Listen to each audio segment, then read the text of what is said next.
بسم اللہ الرحمن الرحیم۔ آج کا ہمارا عنوان یہ ہے کہ ایک مسلمان کے دوسرے مسلمان پر کتنے حقوق لازم ہیں۔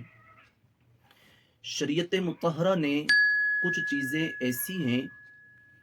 جن کو ہر مسلمان پر لازم قرار دیا ہے،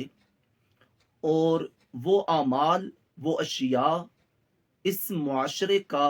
حسن ہے اور معاشرے میں پیغام محبت کو فروغ دینے کا بہت بڑا ذریعہ ہے۔ سیدنا ابو ہریرہ رضی اللہ تعالی عنہ سے روایت ہے، مدنی تاجدار امام الانبیاء جناب محمد مصطفیٰ صلی اللہ علیہ وآلہ وسلم نے ارشاد فرمایا، حق المسلم علی المسلم خمس، ایک مسلمان کے دوسرے مسلمان پر 5 حق ہیں کہ ہر مسلمان کو کوشش کرنی چاہیے کہ ان 5 حقوق کو ادا کرتے رہنا چاہیے تاکہ وہ اللہ اور اللہ کے رسول کی خوشنودی پانے میں کامیاب ہو سکے۔ اللہ کے نبی ان 5 حقوق کو بیان فرماتے ہوئے سب سے پہلی چیز بیان فرماتے ہیں رد السلام۔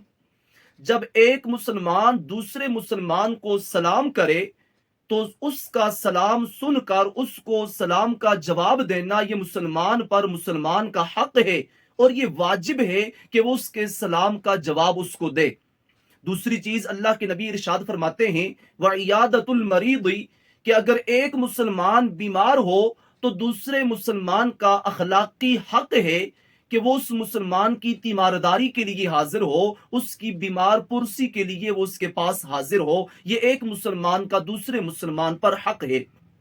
اللہ کے نبی ارشاد فرماتے ہیں وَاتِّبَاعُ الْجَنَازَةِ، کہ جب کوئی مسلمان رحلت کر جائے، اس دار فانی سے دار البقاء کی طرف کوچ کر رہا ہو، اس دنیا سے جا رہا ہو، تو اس کے جنازے میں شریک ہونا، اس کے جنازے کی اتباع اور پیروی کرنا، اس کی نماز جنازہ ادا کرنا، یہ بھی ایک مسلمان کا دوسرے مسلمان پر حق ہے۔ اللہ کے نبی چوتھی چیز ارشاد فرماتے ہیں وَإِجَابَةُ الدَّعْوَةِ، کہ جب ایک مسلمان دوسرے مسلمان کو دعوت دے اور وہ دعوت کسی امر قبیح پر مشتمل نہ ہو تو اس وقت اس مسلمان کی دعوت کو قبول کرنا یہ بھی ایک مسلمان کا دوسرے مسلمان پر حق ہے۔ اور اللہ کے نبی 5ویں چیز ارشاد فرماتے ہیں وَتَشْمِيتُ الْعَاطِسِ، کہ جب ایک مسلمان کو چھینک آئے اور وہ الحمدللہ کہے، اللہ کی حمد و ثنا بیان کرے، تو اس الحمدللہ کو سن کر اس کے جواب میں یرحمک اللہ کہنا یہ ایک مسلمان کا دوسرے مسلمان پر حق ہے۔